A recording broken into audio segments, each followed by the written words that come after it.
What do you do when life hands you a dead dolphin, a dusty desert crystal, and a meltdown in a cramped Moroccan car?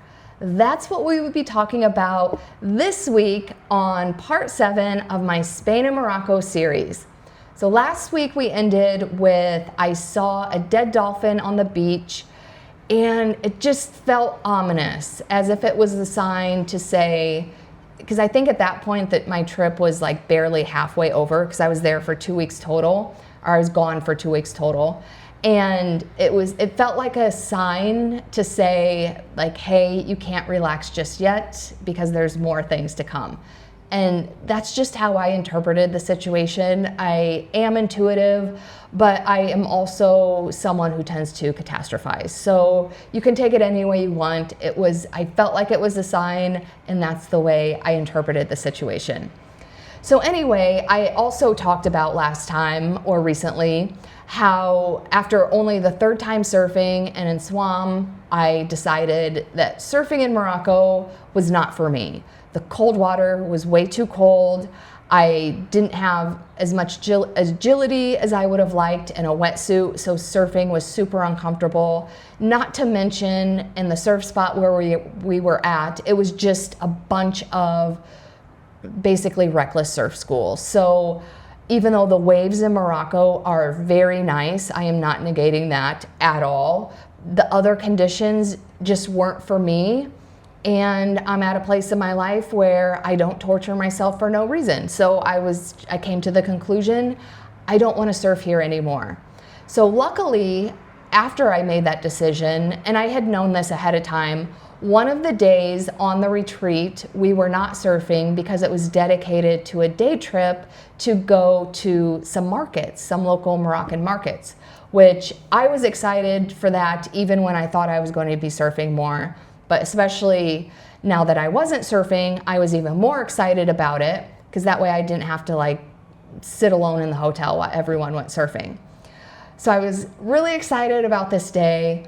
And the day of, so there were I think there were 10 retreat members, and there were 2 couples. So that's 4 other people. And they were of around my age or older. And then everybody else was way younger than me. Like, I'm 45, so they were like, I think the next oldest person was like 35. And then there were several girls that were in their 20s. So I don't know, it's either a personality or the age gaps, but I found that I was relating better and getting along better with the 2 couples. Well, they all were sick the day we went on this day trip. Apparently, probably the water, which I was brushing my teeth with the water and I didn't get sick, and I felt like everything that could happen on this trip happened to me and I didn't get sick, but it probably was the water. But anyway, so the couples didn't go on this day trip. So it was me and all these younger girls, and they were just like, and I hate saying this, I'm Gen X, but they were just like the stereotypical Gen Z, and I could not relate. So we all get into this, like one of those little vans, because like in foreign countries, they don't have like huge cars. So it was like a passenger van that fit, because I guess 10 minus 4 would have been 6 of us plus the driver. Plus the retreat owners. So 6, 7, 8. So there were 8 passengers and the driver, and it's a little cramped van. And so the 2 girls in the front immediately took over the radio and put on like these songs I wasn't familiar with, which is fine. But it was like this like girly pop, like really like formulaic type music, if you know what I mean. And it wasn't horrible. The part that was getting on my nerves was the volume, because it was just so loud. And then the conversations in the car like immediately turned to this like girly chatter that and I'm not trying to sound bitchy. My point is I wasn't resonating with this group. Like it wasn't my music. Like they weren't really people that I could really resonate with. And I'm the kind of person, I have hard time with superficial conversation. So if I have a conversation, I want to have a deep, meaningful conversation. So my point is, this was a group that I didn't feel like I could do that on. So I just kind of had this moment where I'm like, oh my God, I'm on a Gen Z car trip. And it was like an hour car trip. So I became aware that I was like really irritated, and I knew this wasn't a pleasant environment for me. But again, it was an hour car ride. So I knew if I fed into the irritation and the uncomfortableness, by the time we got there, I was going to be a raging bitch. And this was a day-long trip. So I was like, I need to prime my nervous system so that I'm not irritated and I can just, enjoy the day. So I concentrated on taking deep, full breaths, and luckily I had a window seat. So I was able just to like focus on the passing scenery, breathe. I was just basically practicing regulating my nervous system. And then all of a sudden, because I was sitting on a seat it was me, another girl, and the retreat owner.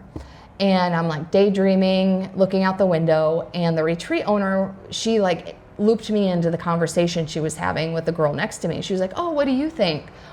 And she starts engaging me in the conversation. And I started to sense that she could tell that I was not having a good time. And I don't know, probably the standoffish body language and the fact that I was looking out the window and not talking to anybody was probably a good sign. And she was right. I wasn't comfortable, but at least her and the other girl, she did engage me in their conversation. And I actually had a really enjoyable conversation with them. So the rest of the car ride did go really well. And so then we get to, it's called the Medina, which means old city.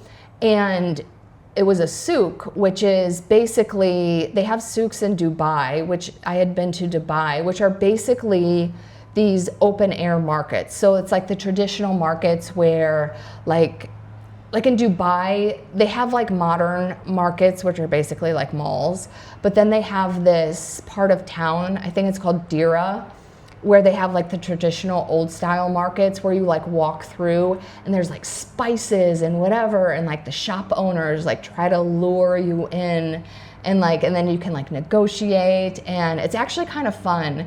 This market didn't have the same vibe. It was cool though, because like it wasn't actually an open air market, because it had like this castle feel. It had fortified walls. It was in this old fishing village, which I think like way back in the day, because this is the cool thing about going to places like Europe and Africa. They've been around way before the United States ever existed. So it's like really cool how old this stuff is. But this was an old fishing village, and it actually still is a fishing village. But I think back in the day, like it was actually a castle that they were defending themselves. So that was really cool, but it didn't have the same like open market feel as the one in Dubai did. But it was still like a market with vendors and stuff. But it was funny because we're like walking into this building, or like the fortified walls, because there was also no ceiling. So it was just the walls, like basically castle walls. But we're like walking in and it's like so mesmerizing. But then at the entrance, there's a street performer, and he's wearing a New York Yankees baseball hat, and he's playing, I can't remember exactly the song. I think it was Your Body is a Wonderland. But anyway, it was a John Mayer song. And it's always so fascinating to me, because I've been on like the most remote islands of Indonesia. Like I've been to a lot of different places in the world. And it's so crazy to me how anywhere you go in the world, there is always American music, and usually some reference to American sports. So it was just crazy to me being thousands of miles away from home. And here's a guy, and he actually had a Jamaican accent because he was talking in between songs. So, but like here's this guy, maybe Jamaican, living in Africa with total American infusion. But anyway, so the first thing we did was have lunch, and we found this cute little tucked away restaurant which one of the girls, she actually Googled like nearby restaurants with the best reviews. So we never would have found this place if she wouldn't have done this. But it was really cute. It was really small. There was like this loft area with just 3 small tables, and we had a big group because I think, what was my math earlier, like 8 people. But luckily actually I think we put together 2 of the tables is how we made it fit. This is how small the area was. But we put together 2 of the tables and we sat in this loft. The food was really good. The owner was super nice. And this is one thing I don't think I've talked about yet is the Moroccan food. There's a lot of like fish and chicken and rice and stuff like that. But what I really liked about Moroccan food is there's also a lot of like dates and plums and stuff like that for the flavor, which I really love dates, and I think the plums were always like a good addition. So the Moroccan food I loved. And oh, I also didn't mention the tea, but I'll get to that in a later episode, because up to this point I hadn't had really good tea yet. But the Moroccan food was good. This restaurant, it was especially good, and the owner was so nice. So that's the cool thing about going to these like off the beaten path places, is that you get the more personalized service. But the decor of this restaurant, it had like the mismatched pillows. We weren't sitting on the floor, because I know that's often depicted as like a Moroccan thing, and some restaurants are like that. But we were sitting on benches, and there were like these mismatched pillows. But just all of the decor was kind of mismatched and eclectic looking, which that's my vibe. Like I love stuff like that. So this was one of the first times on the trip where I really resonated with Morocco, because I was like, oh, and also I don't think I've mentioned this either. I took a DNA test years ago and I found out that I'm 12% Moroccan. So whenever I see pictures of Morocco online, I feel like I really resonate with it, because it's like all the colors and all this stuff. But up to this point so far in the trip, with the cold water and everything not going as planned, I really didn't feel like I was resonating with Morocco. But like in that restaurant, it just felt really magical, and I was like, I just felt at home. So that was, I know it doesn't seem like much, but because the trip had been so disappointing up to this point, it really felt like a special moment. But it gets better. Because after lunch, we shopped, of course, and most of us ended up buying rugs. I carry on, so I was hesitant to buy a rug, but they wrap them up in these like little, mine's like I don't think it's quite 5x7, it may be a 4x6. It's a big rug, it's an area rug, but they like pack them up in these little blocks. So luckily I was able to take it home in my carry-on without checking anything or removing anything else from my carry-on. But anyway, like as we're shopping, going through our day, and at some part we kind of split up. So at one point it was me, the retreat owner, and someone else, and we stumbled upon the shop that had a bunch of crystals outside. Because most of the shops were indoor, but they would have these displays to like lure you in. But it wasn't fun like the Dubai markets, but that's neither here nor there. But we were like drawn to these crystals because they were so beautiful. And as we were like rummaging through the crystals, the shop owner came out, and I picked up, and I brought it for demonstration, this white sphere-shaped crystal. So as you can see, it's like the size of a golf ball, but it's smooth. It's kind of heavy for a crystal, but I was just like so mesmerized by it because I hadn't seen anything like this before. So the shop owner comes out, or he had already came out, and he saw me checking it out, and like the smoothness just feels so comforting. And he was like, it's from the Sahara Desert. And then he added, it's for protection. And I was like, say what? Because I felt like I needed protection because the trip had just not been going very well up to this point. So that instantly intrigued me even more. So he took this crystal and he took a plastic bag, like one of those plastic produce bags in the store, and then he took a cigarette lighter and he lit it to the plastic bag, and it didn't burn. And he was like, see, the crystal's protecting the plastic. And I'm not gonna lie, it did feel kind of scammy, but I was so desperate for the trip to turn around, And I already knew, because again, I took the dead dolphin as an omen that more shit was gonna go down. So I was like, I already know I'm gonna need protection for the rest of this trip. So I immediately purchased it. Everything else, because I had bought some earrings and some other things, everything else I would negotiate the price. But he told me it was 200 dirham, which I think that's like 15 US dollars or maybe 20, I can't remember. But it felt like such a steal for protection, which I needed, that I didn't even negotiate the price. I was like, it was desperate energy. I was like, I need this protection. So I just gave him the money. And after paying him, he picked up a different kind of crystal that was also a sphere, but had a more rock-like appearance. So this is what it looks like on the outside. And he took, and now it's like getting all over my laptop. So he took this crystal and started banging it with one of the other white crystal spheres. And the stone broke in half to reveal a purple-green crystal on the inside. And I don't know if you can even tell the sparkly. But then, this is the best part. The shop owner, because the retreat owner and I were standing right there, he handed us each a half. And he said, for good luck. And it was such a magical moment, because I was like, to this point I was getting negative surprises, but it was like magic had found me in this crystal shop with like dusty Sahara crystals. And the retreat owner and I, we just like looked at each other in amazement. Like I think both of our mouths were gaping open. And we just started thanking the shop owner profusely. And like the magic lingered in our auras for the rest of the day, because there was something so magical about that moment. And I think for me, the magic was I had been stuck in this energy of being disappointed. The trauma of fainting and getting injured was really a huge load to carry.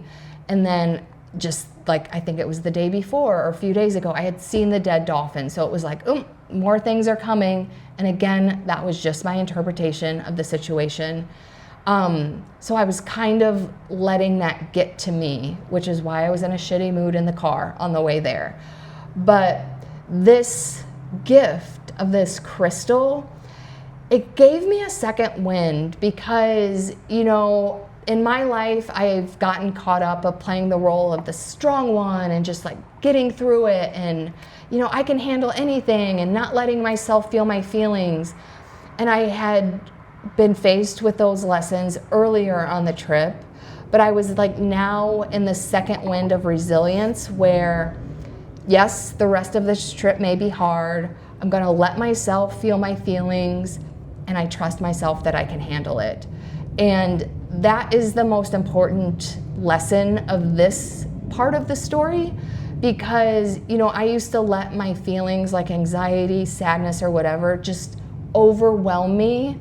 And so the story I would tell myself is I can't handle it. So I didn't even want to feel those feelings, because I didn't want to feel that helpless against my feelings. But when you know there's going to be hard times and you trust that you can handle it, and that doesn't mean not feeling shitty or not feeling your feelings. It means I can feel those feelings and feel safe in my body and handle it.